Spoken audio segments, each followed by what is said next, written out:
خداوند کی زندہ اور پاک کلام میں سے ایوب کی کتاب اس کا 20واں باب۔ تب زوفر ناماتی نے جواب دیا، اسی لیے میرے خیال مجھے جواب سکھاتے ہیں۔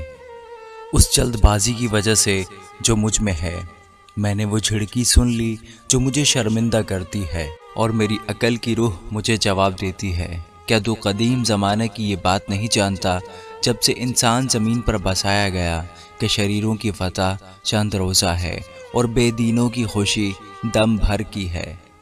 خواہ اس کا جاہ جلال آسمان تک بلند ہو جائے اور اس کا سر بادلوں تک پہنچے، تو بھی وہ اپنے ہی فضلہ کی طرح ہمیشہ کے لیے فنا ہو جائے گا۔ جنہوں نے اسے دیکھا ہے کہیں گے کہ وہ کہاں ہے؟ وہ خواب کی طرح اڑ جائے گا اور پھر نہ ملے گا، بلکہ وہ رات کی رویا کی طرح دور کر دیا جائے گا۔ جس آنکھ نے اسے دیکھا وہ اسے پھر نہ دیکھے گی، نہ اس کا مکان اسے پھر کبھی دیکھے گا۔ اس کی اولاد غریبوں کی خوشامد کرے گی اور اسی کے ہاتھ اس کی دولت کو واپس دیں گے۔ اس کی ہڈیاں اس کی جوانی سے پر ہیں، پر وہ اس کے ساتھ خاک میں مل جائے گی۔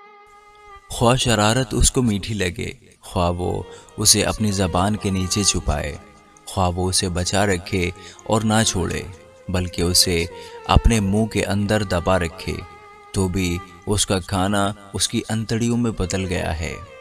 وہ اس کے اندر افعی کا زہر ہے۔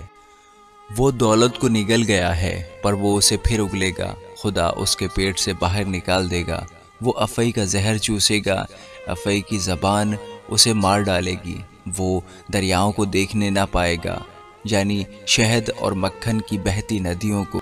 جس چیز کے لیے اس نے مشقت کھینچی اسے وہ واپس کرے گا اور نگلے گا نہیں۔ جو مال اس نے جمع کیا اس کے مطابق وہ خوشی نہ کرے گا، کیونکہ اس نے غریبوں پر ظلم کیا اور انہیں ترک کر دیا۔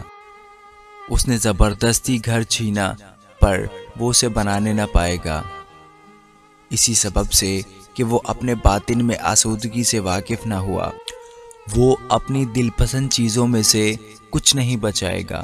کوئی چیز ایسی باقی نہ رہی جس کو اس نے نگلا نہ ہو، اس لیے اس کی اقبال بندی قائم نہ رہے گی۔ اپنی کمال آسودہ حالی میں بھی وہ تنگی میں ہوگا، ہر دکھیارے کا ہاتھ اس پر پڑے گا۔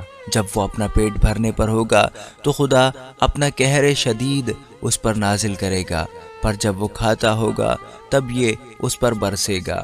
وہ لوہے کے ہتھیار سے بھاگے گا، لیکن پیتل کی کمان اسے چھید ڈالے گی۔ وہ تیر نکالے گا اور وہ اس کے جسم سے باہر آئے گا۔ اس کی چمکتی نوک اس کے پتے سے نکلے گی۔ دہشت اس پر چھائی ہوئی ہے، ساری تاریکی اس کے خزانوں کے لیے رکھی ہوئی ہے۔ وہ آگ جو کسی انسان کی سلگائی ہوئی نہیں، اسے کھا جائے گی۔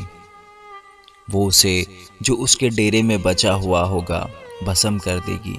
آسمان اس کی بدی کو ظاہر کر دے گا اور زمین اس کے خلاف کھڑی ہو جائے گی۔